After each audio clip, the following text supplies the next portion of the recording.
Okay, thanks. Okay, so why don't we go ahead and continue? Does anybody else want to respond to the question about hobbies? I can. I feel like I'm cheating a bit because I know a handful of folks here from Kung Fu and lion dancing. So I do that. It's been really interesting over Zoom, but we make it work. I will say my wife and I were hard at work practicing our Kung Fu and broadsword stuff while camping in the woods.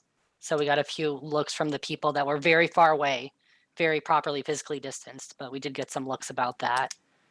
And I also read as well, although I have to say I refuse to read something if it's not in a physical book form. I mean, I'll read it, but it's not my preferred method. And then writing, I finished a novel. Actually, I realized it was a year ago yesterday, I think. So I'm working on the second one, trying to make edits. Very tedious. Otherwise, just hanging out and talking with the cats. Probably one of the biggest hobbies.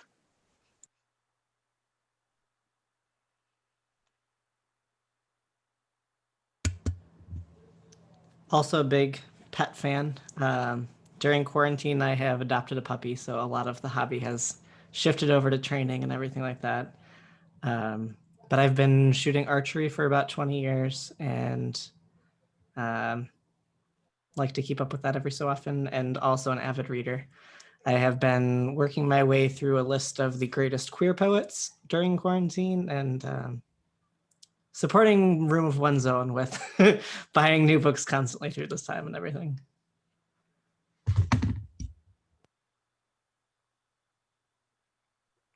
Excellent. Does anybody else want to respond to that one? Otherwise, we'll move on to the next question. What do you do for work? What do you like about your job? Or if you're a student, what kind of job would you like to have in the future? Okay, I think I can go first. As I alluded to earlier when I was talking about my hobbies, I work in the preservation department of the UW-Madison library system. And what I really like about it is the variety of work that I am involved in and the challenge of making a book whole again so that it can be used by patrons.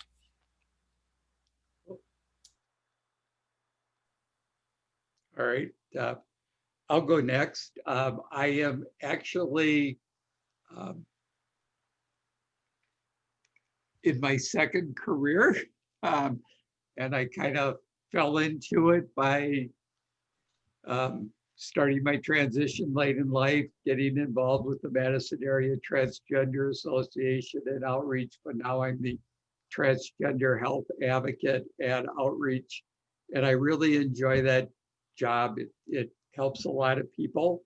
I do everything from individual peer counseling to activism, to working with healthcare professionals, provide training and stuff like that. So this is probably my second favorite job. My first job was in my other life, and that I was fortunate to have what I considered my dream job back then.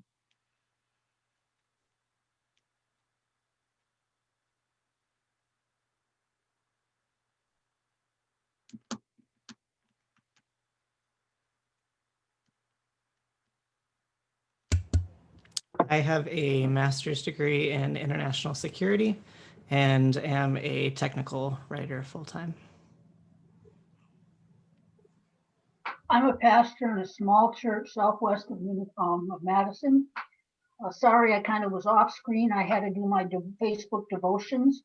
I forgot to record it before the meeting. Other life stuff got in the way. But I'm here to learn. I have 2 transgender members in my church that I know of. And our church council just voted down becoming an RIC church. It's Reconciling in Christ Church, which means we're open and welcoming to the LGBTQ plus community. I think it was a horrendous decision, but I have to go with the will of what they feel the Spirit is doing. The Spirit and I have had some serious conversations since that vote. But, so I'm a pastor searching how to help others. Okay. Let's focus on the panelists for the answers, but thanks for your response. Do any of the other panelists want to respond to that? Could you remind me what the question was? Sorry. Yeah, it's do you tell us about your job and what you like about it, or if you're a student, what you're hoping to have as a job? Okay, that's what I thought it was. I'm a mental health professional. I actually have 2 jobs right now.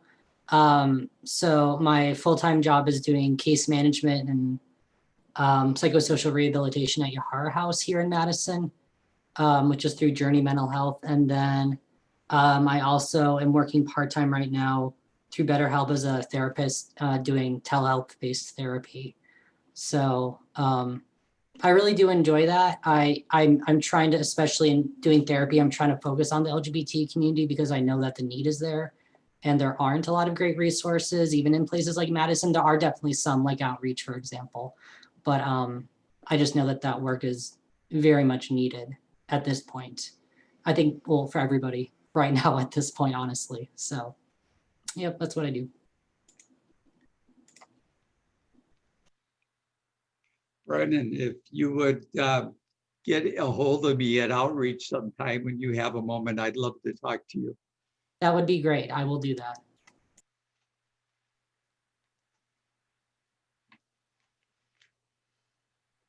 All right, do any of the other panelists want to share about your job?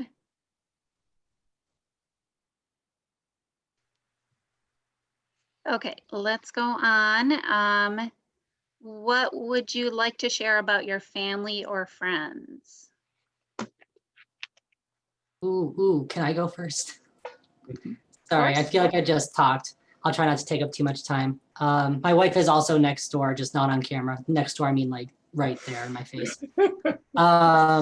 So yeah, and then again, I mentioned my twin sisters here as well. I'm trying to think what all to share. I mean, I think what I should share is that I've been extremely fortunate and privileged to have like all of, well, maybe besides my great uncle Ed and Aunt Barbara and stuff, but we'll not talk about them. So aside from maybe one small branch of my family, I've been very fortunate that my family has been very supportive and accepting, which I know is not the case for many people, and friend-wise as well. And, you know, with my spouse too, I think that it would be hard for me to overstate how critical that is. So I think that's the one big thing I want to share. Yeah, I think I'll leave it at that.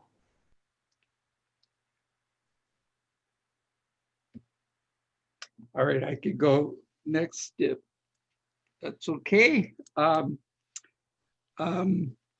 Well, myself, like a lot of trans folks, have experienced loss of my biological family.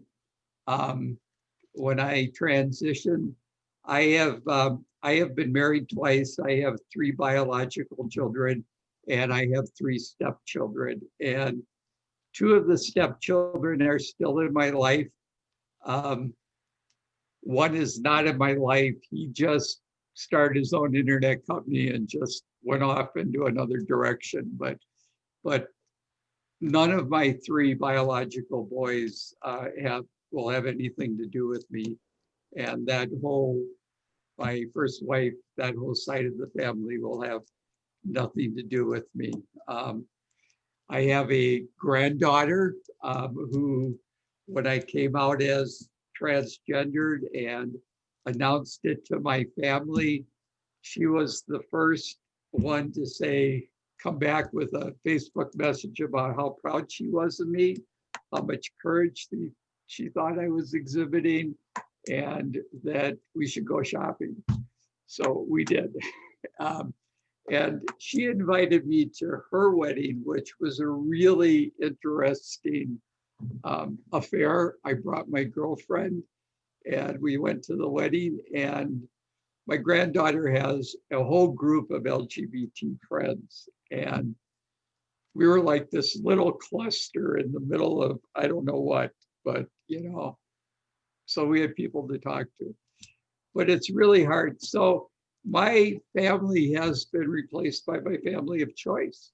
A lot of those came when I started going to the Madison Area Transgender Association meetings. I met a lot of people like myself getting involved in outreach. So I have this big extended family that I consider family as well as friends, but they're my family and friends of choice.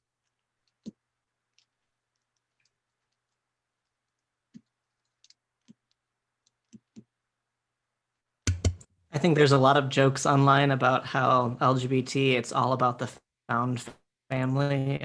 And I agree with Ginger that that's really the case.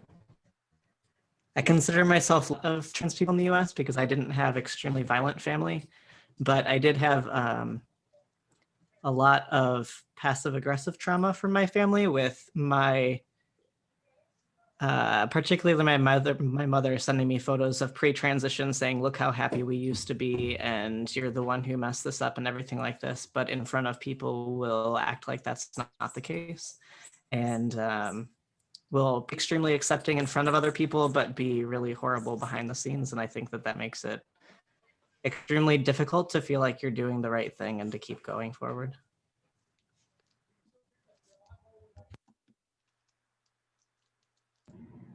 I can go. I think my parents are here somewhere. There's a lot of people. I've been really fortunate to have a super supportive family throughout all of this, and I really appreciate that. It's made it that much easier, and I really feel loved. I also have support from Annika and Miriam and Rob's family. They've been also very loving and supportive of my transition. So.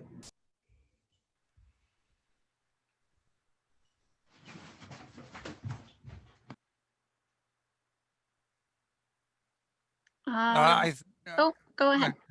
Well, my family has been very accepting of the fact that I cross-dress. Almost everybody has seen me in feminine clothes at one time or another. So at least my immediate family, my extended family, somewhat less, but all of my immediate family has seen me in feminine clothes at one time or another, and it has never been a big deal.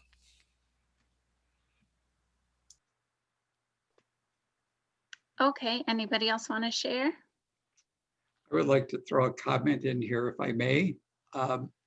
We have seen a trend in the transgender community.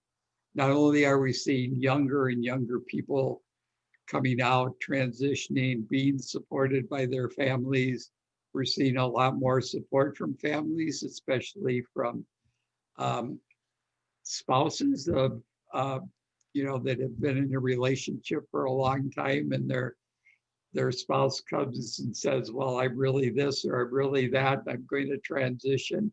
And that usually was an instantaneous off to the divorce court.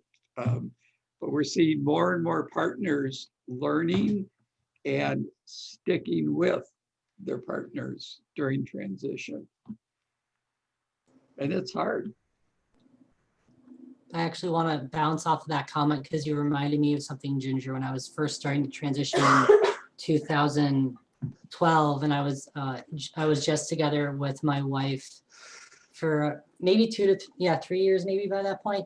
And there weren't a lot of younger trans folks in the town I grew up in, which was in Minnesota.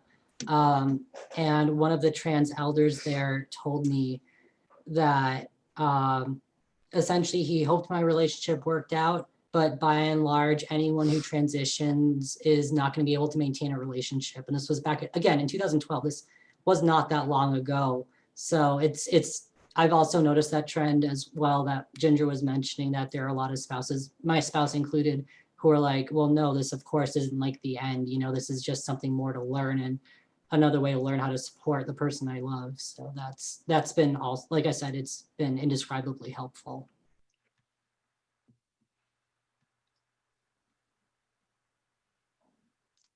Excellent. Thank you, panelists, for sharing. Okay, next question. When did you first realize that you were transgender? I know some of you have already kind of mentioned the time periods, and what was that experience like?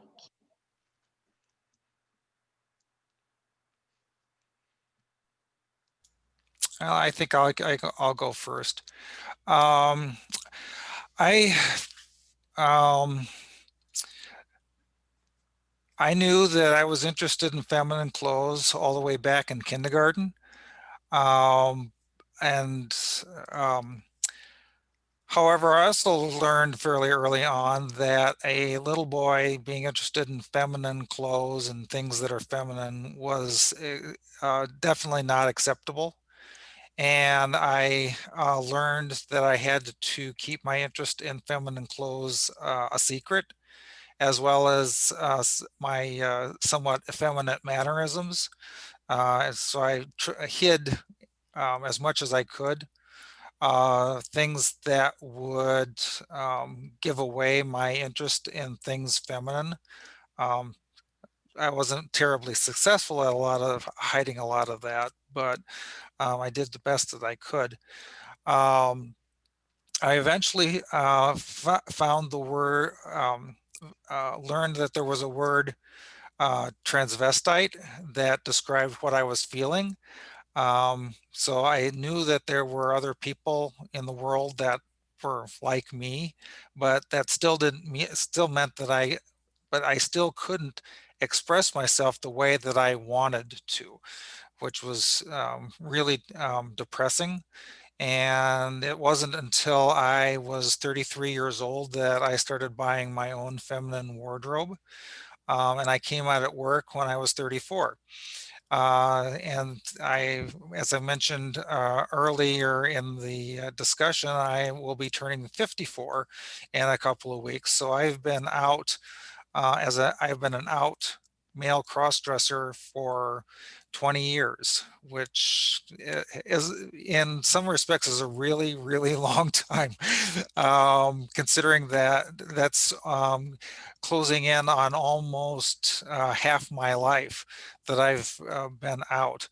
Um, well, not about, 33, 20, yeah, it'll be a little bit before it's half my life, but it'll be it's been it's definitely made things in my life a whole lot better since I came out. I'll go next. I knew I was a girl around age 5, 5 or 6, and back then in elementary school, they segregated the playgrounds. You had the boys' side of the playground, the girls' side of the playground. And if you went to the library, you had a boys' line and a girls' line. Everything was divided down boy, girl. And I would, during recess, try to go over and play on the girls' playground because I was a girl and I wanted to play with other girls. All the other girls were playing together. Why couldn't I play? And that got me in trouble with my teachers. And then that got me in trouble with my parents because the notes would go home to my parents. And when I told my parents I was a girl, their response was simply, "You're a boy. You will always be a boy." And a lot of negativity. At one point, I was told just to stop talking about it. Don't tell the neighbors I'm a girl. Stop going to the wrong playground or I was going to be punished. And, in fairness to my parents, when I was born in 1950, there was no word transgender. There was virtually no information about transgender people. There were a few sort of well-known or, the press had glommed onto just a handful of people who had transitioned and were out and open in the public, so yeah.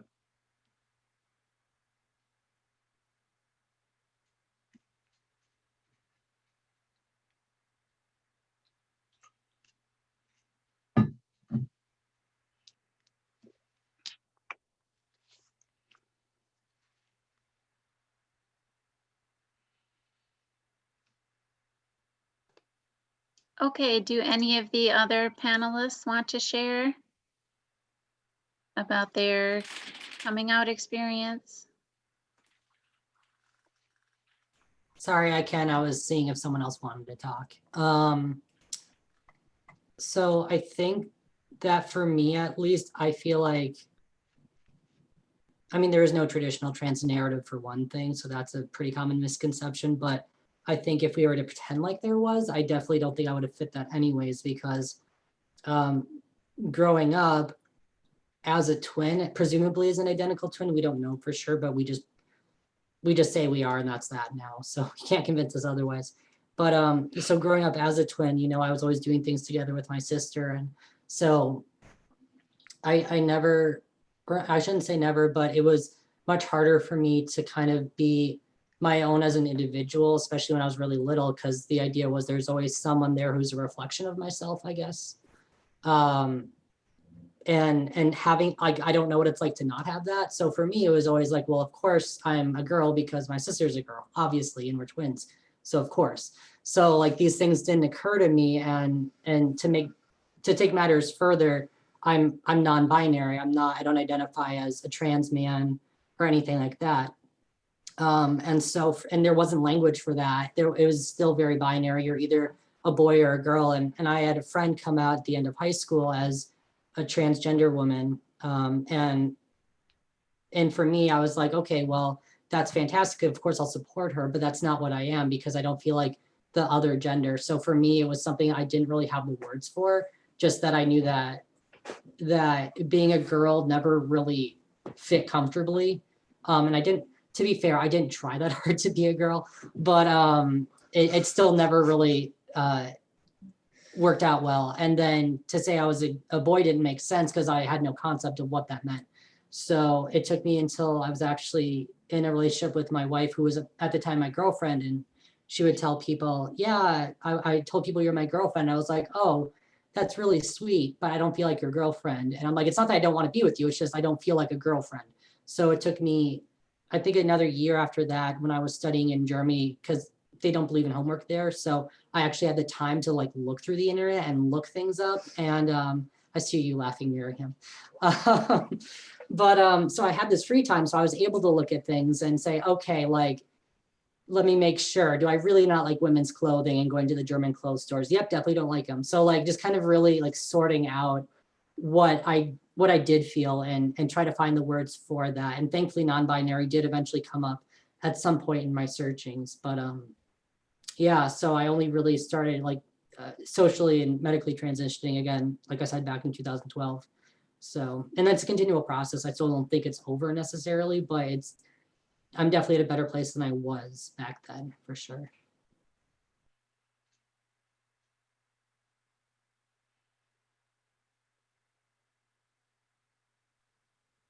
Thank you so much to all the panelists for sharing. It's, yeah, really appreciate it. Any other panelists want to share on this question?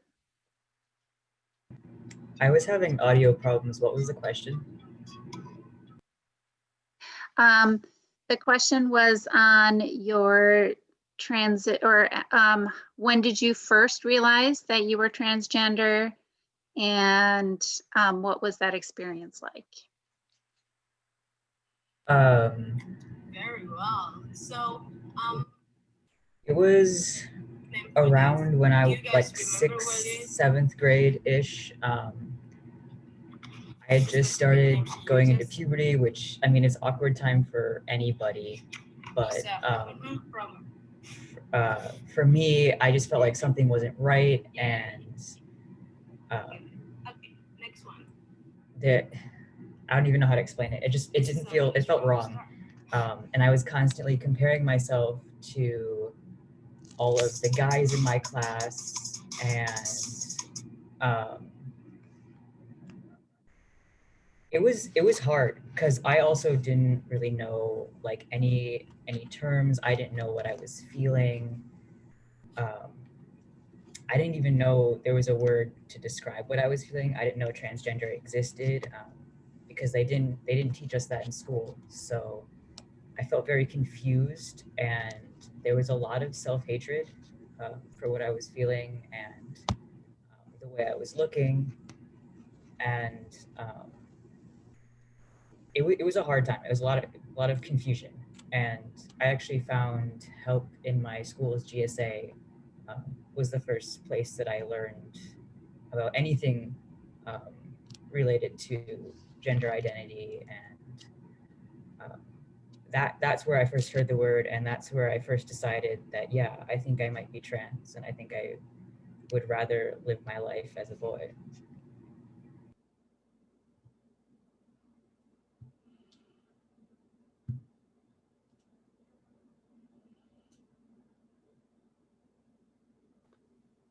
Thank you so much. Anybody else want to share on that? I'd add that I also had never heard the word trans before and had absolutely no idea that that was an option. And I knew from an extremely young age that I thought that I was going to grow boy parts and just hadn't yet. And it was a while before I realized that nobody else thought that. And then I have a panic attack disorder. And so it was sort of something that I was like, oh, this is just another thing that's wrong with me. So I never really like thought to talk to anybody about it. It was just like, oh, this is another thing that's wrong. Let's just add that to the list, and moved on. And it was really big in like elementary school sleepovers and junior high sleepovers to be like, oh, well, if you didn't have your name, what name would you want? And I was like, well, there's not another girl name that I would want, but I really like Alexander, and like those kind of little things. But it wasn't actually until 2016 that I had a friend that was getting his master's degree in sociology and gender studies. And I had been like talking about something, and he was like, that sounds a lot like gender dysphoria. Have you ever thought that you were trans? And I go, I have never even heard that word before. And it was kind of like, okay, buckle up. And things kind of moved pretty quickly from there. I took like a year to think about it, and started transitioning just in 2017. But it's still mind-blowing to me that I grew up just outside Chicago and had never heard the word transgender before, and that like I was regularly telling people, hey, do you ever wish you were born a boy, and things like this, and that no one ever like thought to mention that that was an option.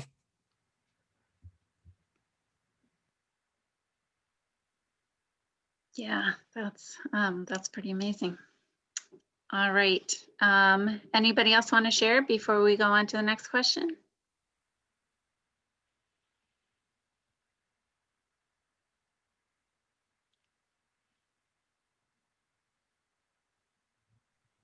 All right, so next question is, has being transgender affected your experiences in school or work? And if yes, how?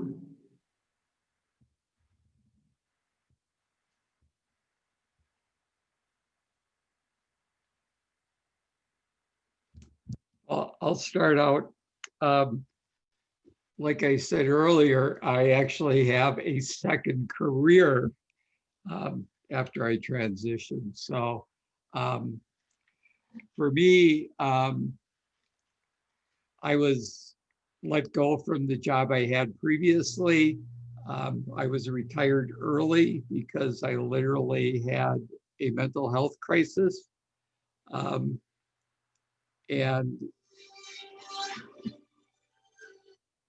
sorry about that. Mental health crisis, and they thought it would be better that that I should retire early, which in the long run really worked out great. It allowed me to have a second career. It allowed me to start my transition, all that stuff. So, thank you. I think I'll follow Ginger. Let me just double check. I would say that being transgender has not really had much of an impact on the way that I'm treated at work, or just about any place else for that matter. Although it did take a little little time to get used to people calling me ma'am. Since that was having grown up male, it was a little bit of a conditioning thing. So when my hair grew out long enough and I started looking feminine enough, that people started using female pronouns and female terminology for me. It took a little bit of adjusting, but that's I think at that point is when I really felt that I had reached a point where I was comfortable with any pronouns. Up till that point, I was more comfortable with male pronouns, but once people started using female terms to refer to me, I think that's when the process started where I felt more comfortable using any type of pronoun that people want to use, so people can will either refer to me in using male or using female terminology, and either one or any type of pronoun is perfectly fine by me. I'm not terribly picky, as I've told people. And my coming out at work actually went fairly well. Those of my colleagues who are on the discussion right at the moment, who were actually around when I came out 20 years ago, probably remember being in a little bit of shock when I came out, since I didn't tell anyone I was going to do it ahead of time. So it did take, there was a little bit of a adjustment period for the people that I work with, seeing me come in wearing feminine clothes. But librarians are nothing but adaptable, and everybody eventually got used to seeing me walking around in skirts and high heels, and there has not been any kind of negative reaction from anybody I've ever worked with, which I'm totally grateful for.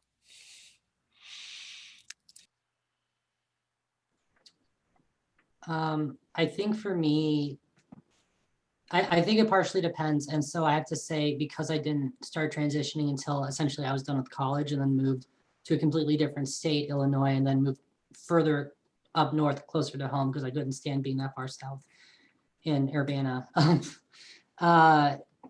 It definitely has impacted me specifically, I would say, at work. Because like I said, I've had the great fortune to have incredibly supportive and loving family, friends, etc. So I don't think it's really had much of an impact outside of work type of situations, or even in school, because grad school was only 2 years, and I was already pretty much looking and sounding like this by then, so didn't make a difference. But for work, when I moved, I started on hormones in September of 2012, which is about like a week later, I started orientation for working in residential treatment, which, you know, is typically sex segregated for the kids in residential treatment, who were there for many reasons, such as abuse, neglect by family members. They weren't living with their family anymore because their parents were deemed unfit. So for me, I already knew it was a difficult job. But when I was hired, my name hadn't been legally changed, and I just started hormones. And I told them as soon as I was hired that, you know, hey, just so you know, this situation. And they said, okay, that's very good. And then I got a call like a day later after they offered me the position, and I asked them about it later, and they said they never had that phone call with me. So it's possible I misremembered who it was exactly, but I know it was the head of HR. And I think it was the head of the residential program, who was later on my boss when I was promoted to a different position in the administrative side. And they said, you can't talk about it with any of the students or with any of the kids there. Basically, you can't talk about anything in your private life at all. And I was like, this isn't about my sexual orientation. This is about who I am as a person, but obviously we're not here for me. So why does that matter? Which of course I didn't say, but they basically said, like, you can't tell anybody about any of this whatsoever. What was that? I said it made you feel invalidated. Well, not at the time, it didn't. I was just like, okay, I thought this was normal. Like, I thought it was okay for future bosses and HR reps to say those sort of things. I didn't know any better because it was my first real adult job.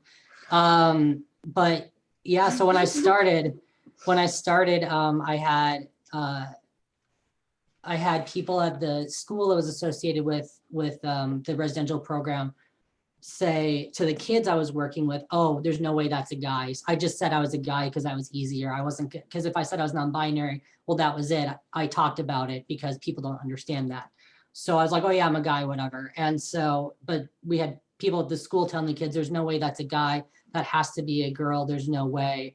I had kids like kind of chatting about it behind my back, and eventually I had to talk to, when I was switched over to the girls unit, because surprisingly I worked better with the adolescent girls, and I'm sure it has nothing to do with the fact that I was raised a girl, or what they tried to at any rate.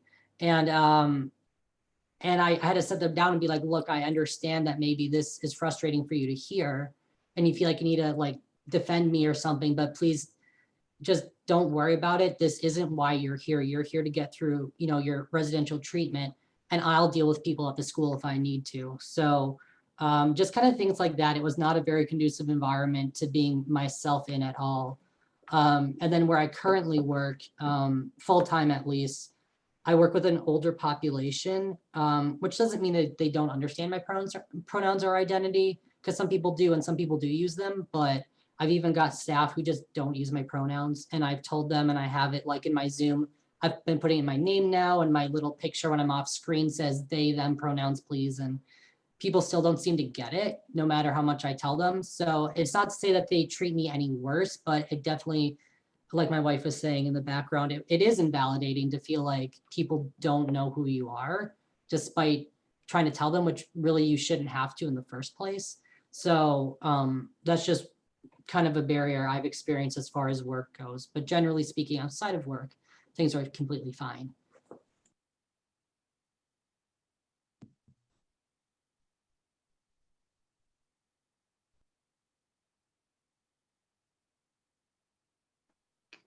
All right, do any of the other panelists want to respond to how being transgender has affected you at school or at work?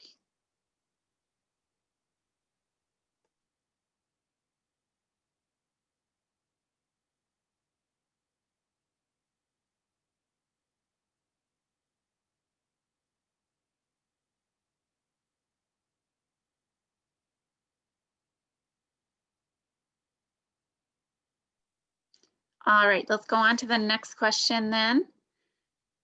Next question is, how do you feel when someone uses an incorrect pronoun when talking about you? So this fits directly with what you were just talking about, Brennan.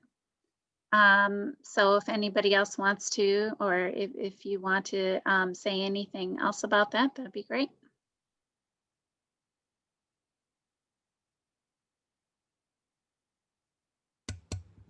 I think it's like being dunked in an ice cold bath. And it's really hard to respond when it happens because you just like go cold all over, and it's hard to move past that shame almost of being misgendered. And I think the opposite is also true though, when people make make a big deal about it also. I had a doctor's appointment where I was getting my hearing checked, and the doctor came in and like was looking at the results and was like, oh, I didn't even realize you were transgender. And then like went on and spent most of the doctor's appointment talking about that rather than like the actual hearing problem. And then after that was kind of like, oh, I don't think you have a hearing problem. And then just like moved on from there. So I think that like there's a lot of times where people will misgender you on accident. There's a lot of times where people will do it on purpose. And then there's times where people will like pretend that they're not going to do it, but then still be transphobic about it.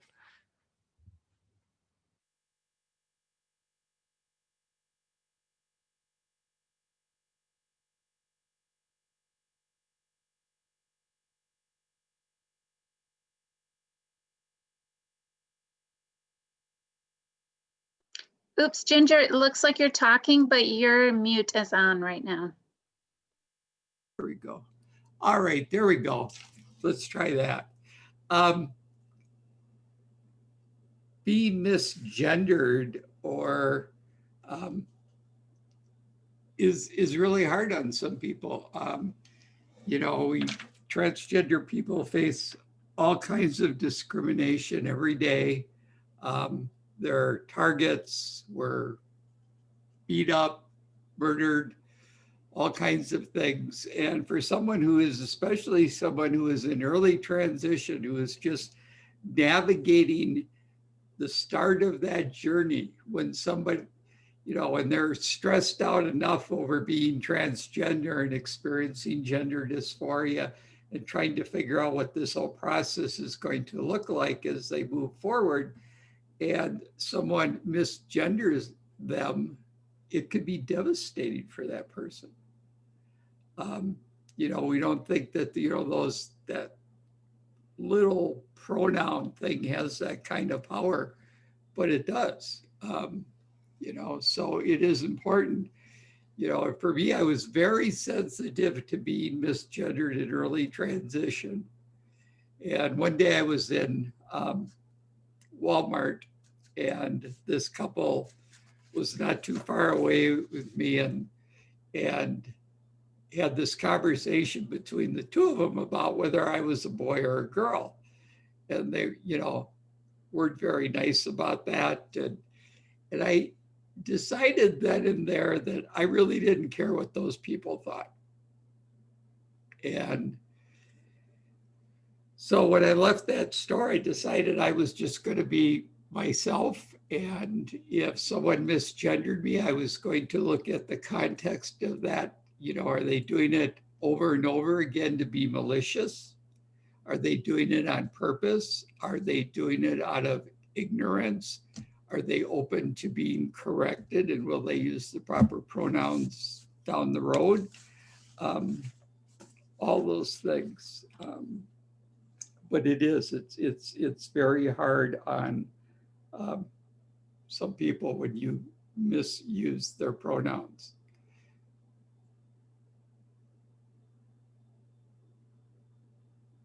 Thank you. I think the other side of it, though, is that when someone that you don't know in public uses the correct pronouns, Yeah. there's always like a little celebration about it. Like my hair got really long during quarantine, and I went like to the pharmacy to pick up my testosterone, and I wasn't misgendered, and I like had a little party that my hair was slightly longer, and I didn't get misgendered while I was out. So like there is the other side of it too, where there's those happy celebrations. But I think that there's so much time spent before you leave the house of like, how am I presenting? Is it going to be enough? And like that kind of thing, that it can become all consuming until, like Ginger said, until you get to the point where like, you're like, whatever, I'm just going to leave the house in my sweatpants and hope for the best. Yeah, Luca said something that Luca said kind of triggered a memory for me. Not so much about passing in a way. When I first started buying my own feminine wardrobe, I was really, really reluctant to leave the house wearing anything feminine because I did not look at all female, even when I was wearing something feminine. And I was so afraid of being harassed or any kind of negative reaction, just being outdoors in wearing feminine clothes while I looked very male. And I took sort of baby steps. I'd wear jeans and I'd have my heels on underneath the jeans, where looked fairly androgynous clothing, but had my heels on and everything. And then there just came a point where I decided that it really didn't matter anymore. That I overcame the mental hurdle that I had about having to look 100% female while I was wearing feminine clothes.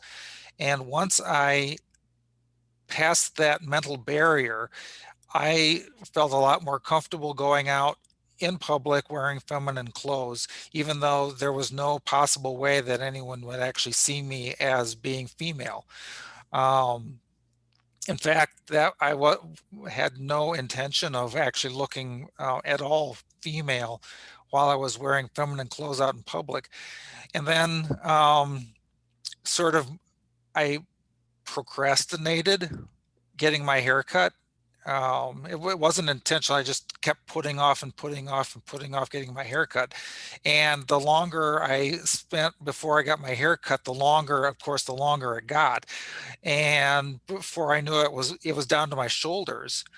And all of a sudden, people were saying, well, you look kind of nice with long hair. And then people started reading me as female, even though I wasn't really making any effort to look female while I was wearing feminine clothes. So the people's perception of my gender changed without me really putting a whole lot of effort into coming out. Although I did feel a little self-conscious about my complexion.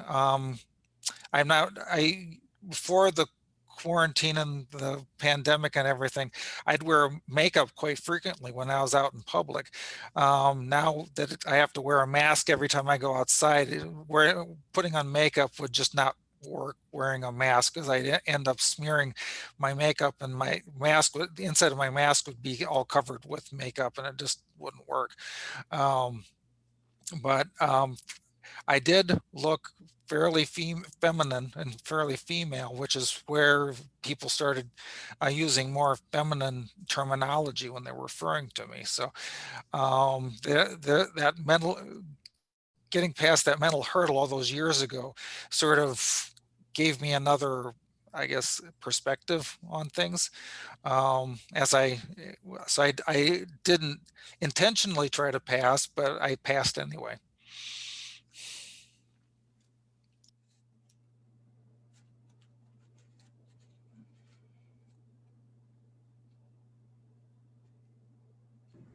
I really liked what Ginger said about like hearing the wrong pronouns right when you're starting to transition. I remember that before I was out to my parents, I came out in school, and there was a lot of kids who I knew from grades before who I hadn't come out to, but even so, hearing them use female pronouns for me, I just felt like I was very unvalidated. Like I was never going to be seen as male. And that kind of traveled with me throughout like most of high school. And even now, sometimes I'm kind of short. So on top of like the whole, am I going to be seen as a female versus what I want to be seen as a male? I'm also very aware of my shortness adding into that. And I think part of the reason why I'm very conscious about how I present and very aware of kind of trying to hyper masculinize myself is just because I heard so much of the wrong pronouns when I was first transitioning. So I think that really does have a big impact on a person.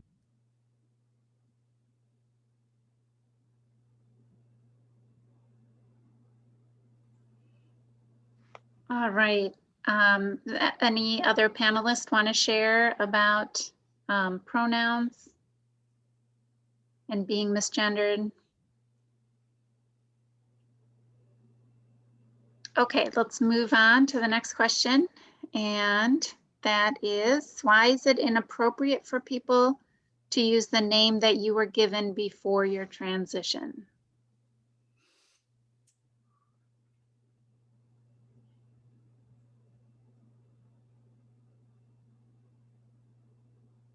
Well, I'll give it a start off here. Well, it's inappropriate because no one likes to be referred to by the wrong name. You know, it's part of our identity. It's important to us. For a lot of trans folks, some of us took a long time figuring out what that name was going to be. And you know, it would be no different than calling a cis person by a different name, you know,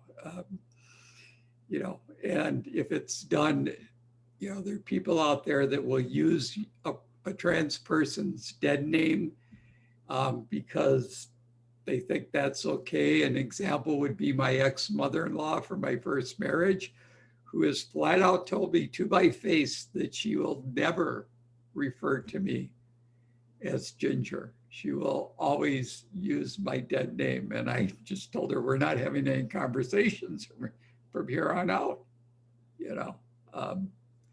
And, you know, it's like using the wrong pronouns or being referred to as a man in a dress, or just having someone question your gender.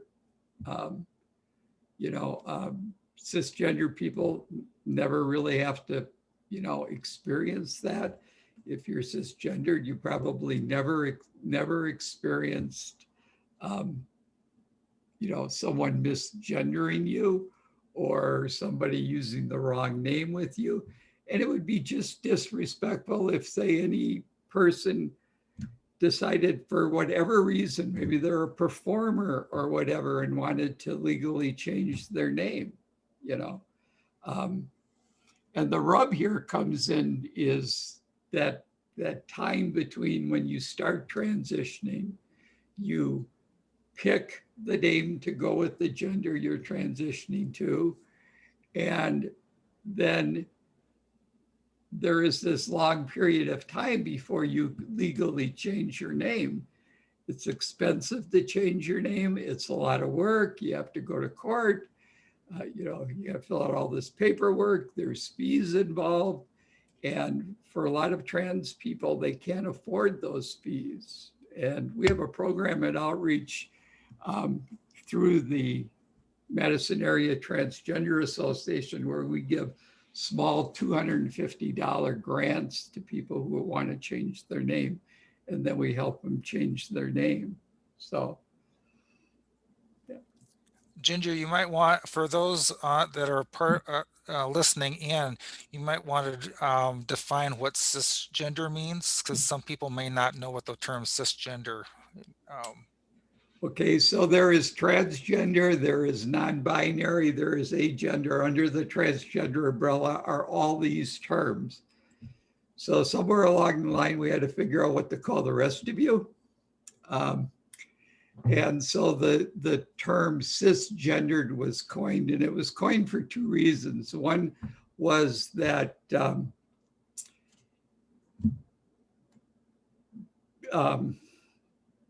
one was if you're cisgendered, you don't have that connection. But, oh, I forgot what I was going to say. Anyway, cisgender means the same as. So what cisgender ultimately means is that your gender identity matches your birth sex. And, you know, that's true for a lot of people. They never experience gender dysphoria. They never wake up in the morning and figure, oh, you know, am I going to pass when I go out the door today? Is something going to happen? Is somebody going to misgender me? You never really think about your gender as a cisgendered person. Thank you. I think another thing about why it's not appropriate to, and Ginger said dead name, that's kind of the verb form of when someone uses your old name that you don't go by anymore, it's your dead name. Mm-hmm. And another thing about using someone's previous name is that if someone used the incorrect name to someone who's cisgender, you know, it's kind of like, oh, sorry, I got your name wrong, but they're not calling your entire gender and identity into question. Whereas people may ask, a lot of people who don't know better will ask, oh, what was your name before you transitioned? And so then my response is always, I'm different than some people. Some people will just say, will get angry and say, I'm not going to tell you, how rude. but I also give trainings in my copious amounts of free time that I don't have. And so in those trainings, I kind of take it as a training moment, an educational moment, and say, here's why I won't tell you. But instead of just blowing up at you, I'm going to explain why it's not okay.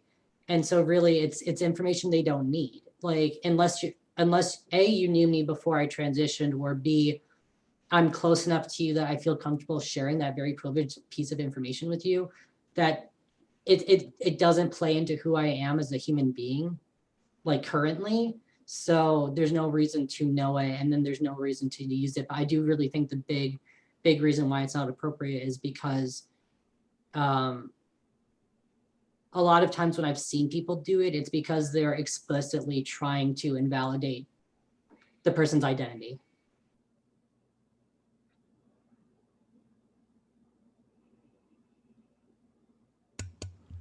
Prior to coming out, I only ever thought in the third person. And so it was always, she has a lot to do today. She has a lot of homework. She looks really nice. That fits really well on her. And so when I came out, it was a huge to do with my family that I was changing my name because I had a fairly gender neutral name. And so there was a lot of, well, why can't you just keep that one? Boys have that one too. It's fine. And for me, it was about, that was her name.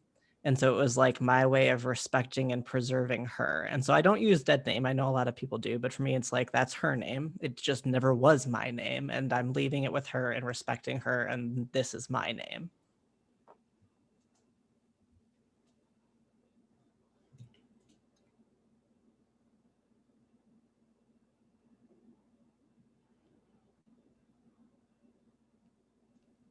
All right, any of the panelists, anybody else want to respond to that?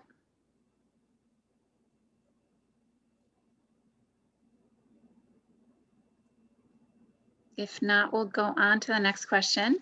And that is, how have people in your life been supportive of you in your gender identity?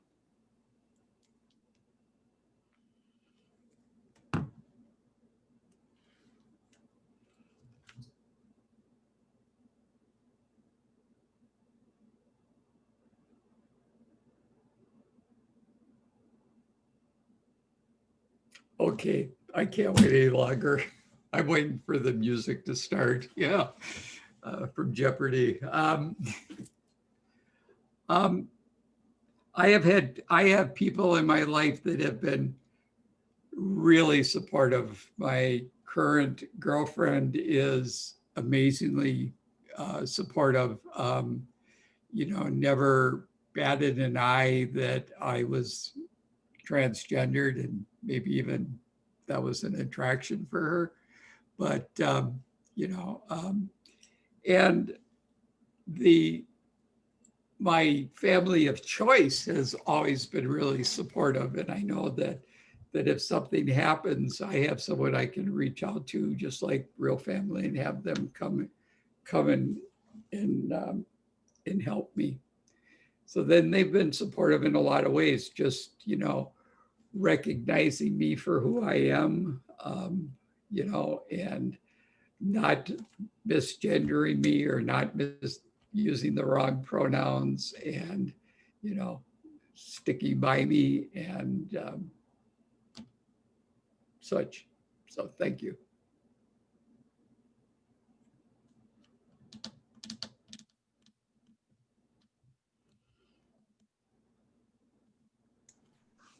Miriam, could you actually repeat the question? I think I blanked out half of it accidentally. Oh, of course, yeah, it's getting late. Getting toward my bedtime, actually. How have people in your life been supportive of you in your gender identity? Okay, that's what it was. So I think part of it has necessitated me kind of explaining a bit more what my identity is, because again, the options back in 2012, which doesn't seem too long ago, still is very binary of male or female, or a trans guy or not. And so once I could properly put words to that, my parents are always very good, especially my dad, and my sister, my twin sister. Actually, she's probably been the most supportive because she didn't quite get it at first. And she was like, well, why couldn't you explain this to me? Why didn't you tell me these things as we were getting older? It's like, well, first of all, I didn't know, like I didn't have the words for that. But secondly, if I thought there was something wrong with me, why would I tell people? You know, like that wasn't something that I felt people needed to know, because I thought, well, there's just something wrong. Like clearly I'm not doing girl stuff right. Like eventually I'll figure it out, or I'll just be gay or something. And so, but at the time I had a blog because I had been in Germany. And so I had one blog for like my family so that they knew what I was getting up to in Germany and all these things. And then I was like, well, since I started, I may as well do one for this gender stuff, because again, I have all this free time and no homework. So I told my sister, here's my other blog, feel free to read it. And she read it all in one night. And then she said, that explained a lot and it makes sense. And that was it. And so she's been very supportive and has been really helpful as far as kind of having further conversations with me, just about identity and like who we are as individuals. My wife has also been very supportive,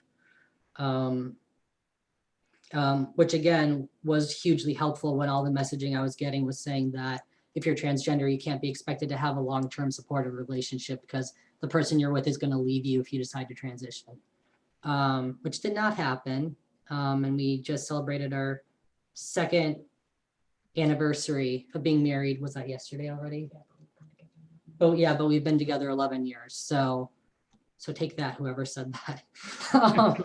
So yeah, that's also been really helpful too, because, you know, if I'm going to work and people aren't using the right pronouns, you know, maybe they don't know what they are, for example, or maybe they do and they don't quite get it. So then knowing I can come home and talk with my wife or talk with my sister or talk with my friends or go to the Kung Fu school, who have all been very supportive and very willing to learn. That's also been very helpful too, because I feel like I can go somewhere and that I don't have to think about who I am. I can just be who I am and focus on other things that are frankly more enjoyable than spending hours every day like contemplating my existence.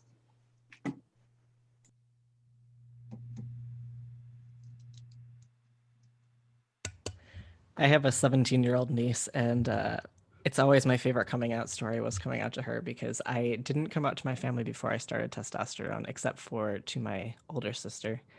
And my voice had already started to change, and I still hadn't come out to my family. And my sister was like, "You're gonna have to do it soon." And I was like, "Yeah."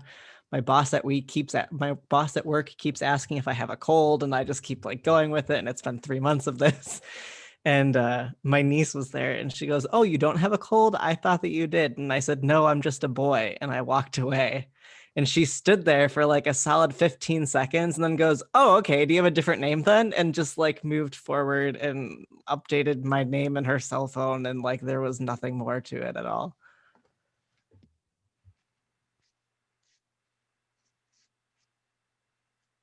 Well, I can certainly say that the people in my life have supported me since I came out.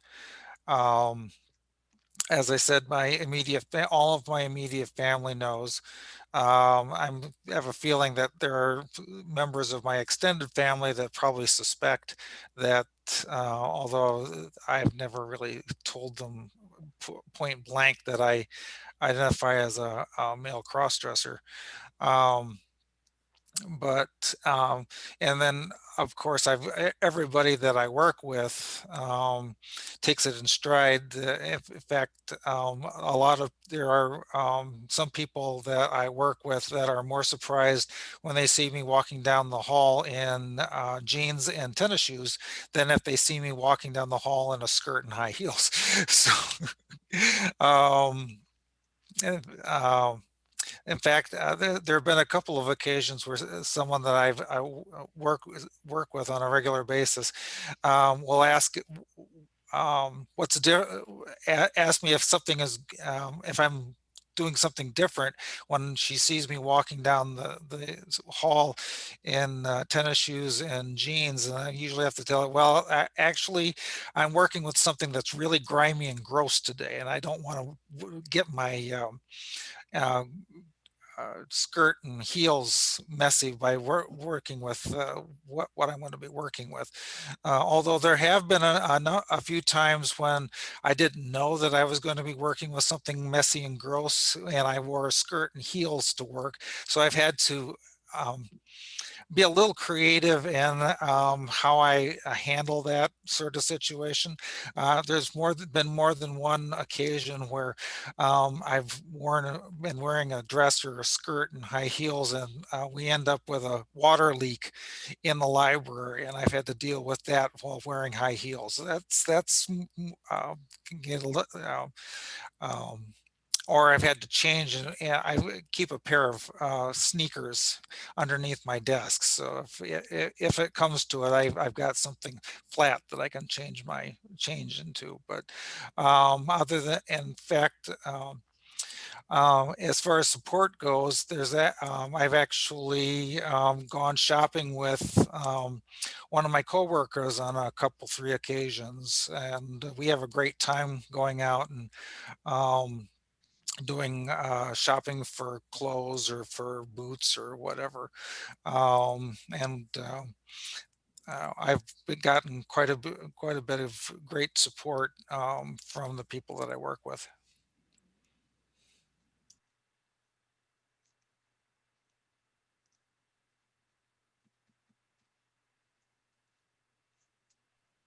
It's great to hear about such a supportive environment.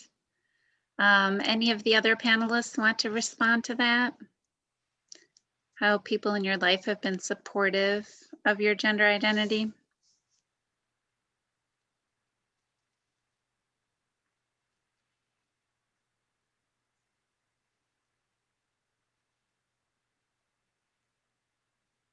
All right, well, we've got one more question, and that is, how have people in your life been unsupportive of you in your gender identity?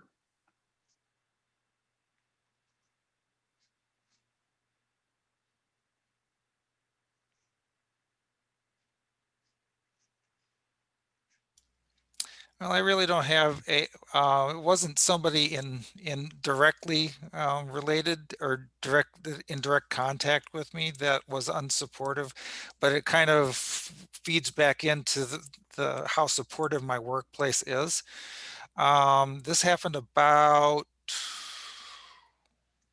10 years ago, more there, give or take. I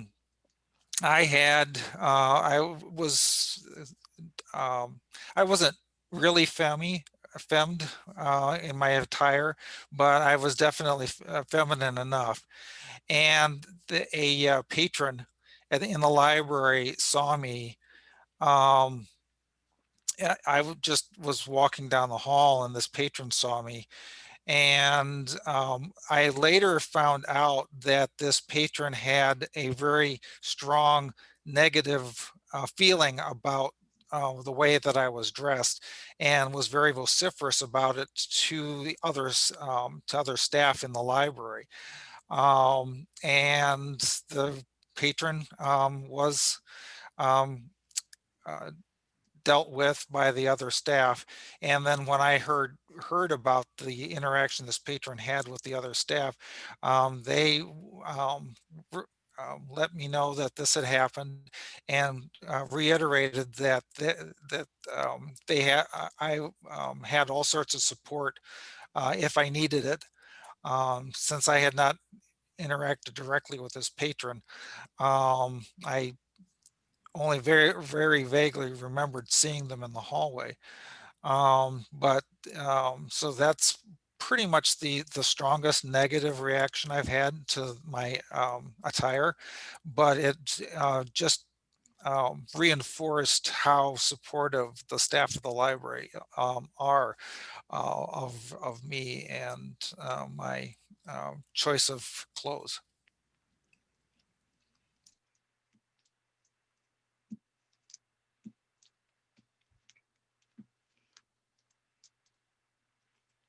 Well, the hardest part for me was my kids. The last thing I ever thought would come out of my first marriage was a conservative, someone who you know, someone is, I'm going to withdraw the word conservative, and someone who is narrow-minded and can't see, you know, that people are different or whatever, and, you know, whatever their reasons are, and they've never shared them with me. You know, that's hard. You know, and to lose that much of your family is really hard on people.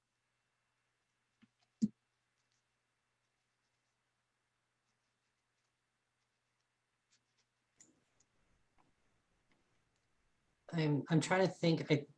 By and large, I think I've only had actually 1.5 instances, I should say, where people are, or like 1.5 kind of relationships that are not supportive.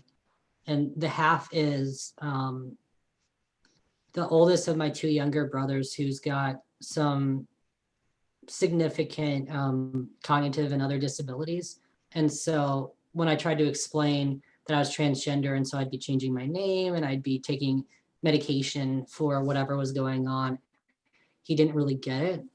But he had a very strong negative reaction and was being quite mean to me right after I graduated college. And I was outside doing some work at my parents' place, and I heard my mom just yelling at him, "You're being discriminatory. You need to stop it. You know, this is still your sibling, and this is why this isn't okay." And so then he later apologized to me because he didn't get it. He truly did not understand. And so what he explained to me was that he was protective of his sister, and so he was responding that way because he wanted to protect me as his sister, and he didn't quite understand that he could still support me in this new way, and that I would still be his sibling and that wouldn't change. And every so often he will kind of allude to or mention something along the lines of, you know, "You're still my sister," or "I still love you like my sister." And so, I mean, he understands I am who I am. He understands that as a fundamental human being, I haven't changed, but it's really hard for him to adapt to change. And so I think that is still a struggle for him. And he clearly thinks about it a lot because, like, for example, he brought it up at my sister's wedding during the announcement section. And I just wanted to hide under the table. I was like, this is not what we're here for. We're here for my sister. But he did bring it around and actually talked about his other sister. So, but I mean, he is supportive. He just didn't really understand. And then my wife's family, I don't really know exactly how to describe them, except to say that I don't exactly consider them my in-laws, because when they first met me, I didn't know I was trans or anything, and so I just thought I was a lesbian. And that in and of itself was not okay. And so I never got off on a great footing with them. And what's a good way to describe them? I don't know exactly. I don't know what you're looking for. Basically, they're rather conservative and they're not okay with. Not all of them are conservative. Not all of them are, that's true. I have a huge family, 10 siblings.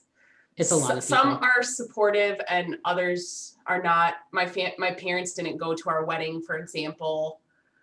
I had only, out of the 10 siblings, I had four come to our wedding. So not supportive at all. But, you know, I still show up not nowadays because COVID, but, you know, when we didn't have COVID to deal with, I would still, you know, show up with Emma, being her supportive and loving spouse, and just kind of be there. And, you know, at least while I was there, they tried to use my name. I suspect it doesn't exactly happen when I'm not there, but so I try to take them individually, and I don't know, I try not to hold things against them. It gets hard when I know that for most of them, not all of them, but most of them, definitely I'm not supported, but because I never had that to begin with them necessarily, because I wasn't part of their family originally. It's not something I feel like I'm missing necessarily. And I just kind of have worked that into my expectation of my relationship with them, I guess.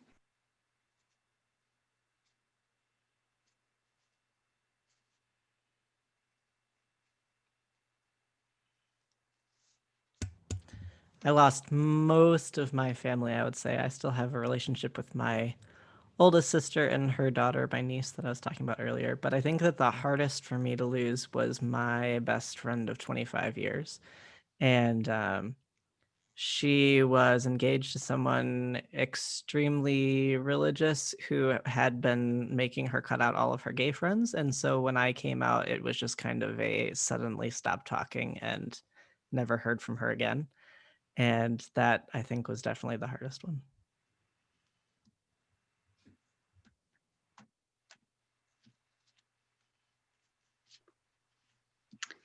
Yeah, that sounds heartbreaking. And I hate to end it on such a sad note. I know we're almost at the end of our time. So I do want to thank the panelists so much. I really, really appreciate you coming here and sharing your stories for us. Does anybody have any of the panelists have any last words that that you want to keep share with us tonight? I think I do want to kind of leave people with a little bit of food for thought. Um, a person's gender identity and a person's sexual orientation I have no bearing on each other.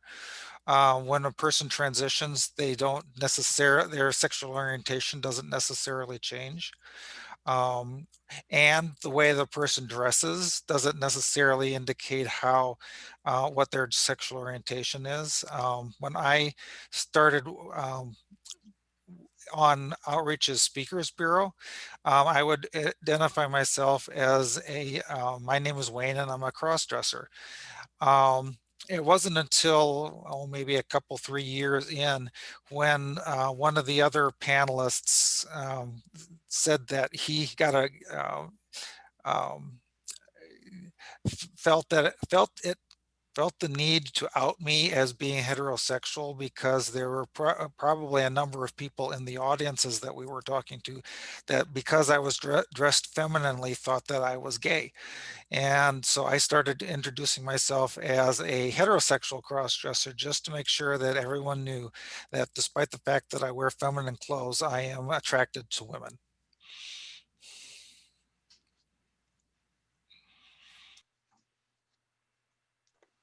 Yeah, I know that can get confusing to a lot of people.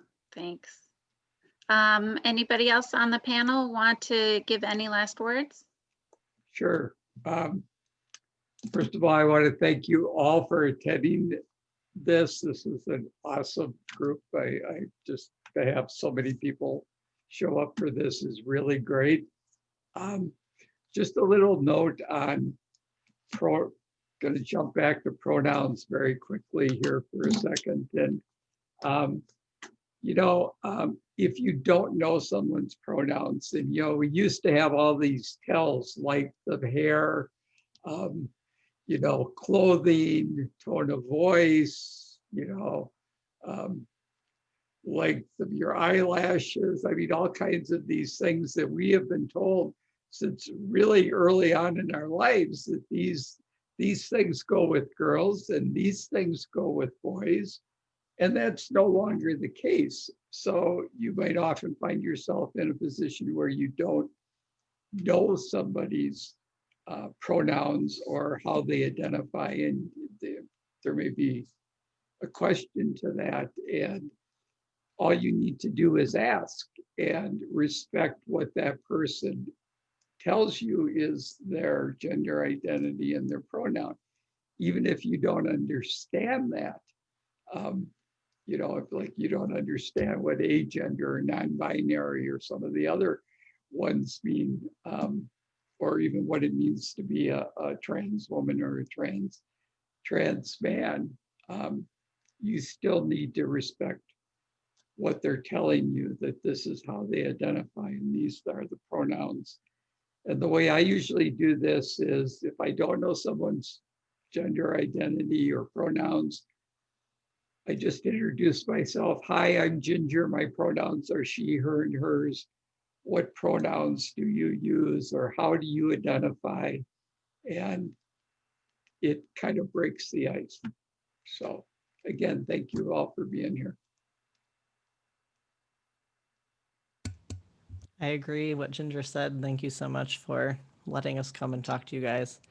And I do think the argument of, well, I don't understand it is used a lot. And a good way that I've found to explain it is most of us don't understand how an airplane flies, but we still believe that they fly. And so I think that you don't have to understand why any of us are trans or how trans feels or what it's like or anything like that. You just have to accept that we are. Well, that's a great note to end on. Brendan, did you want to say something? I saw you unmuted yourself. I think I had something, but honestly, I think everyone said it better than I would have said. So just thanking everyone for being here, because I think the fact that people are here and they're willing to listen and learn is really what's needed. Yeah, I think that's all I was going to say. Yes, thank you to our panelists. Thank you so much. And I wish everybody a wonderful night. Thanks so much for coming, everybody. Bye. Bye, thank you. Miriam, the recording that you've made, how are people going to be able to access that?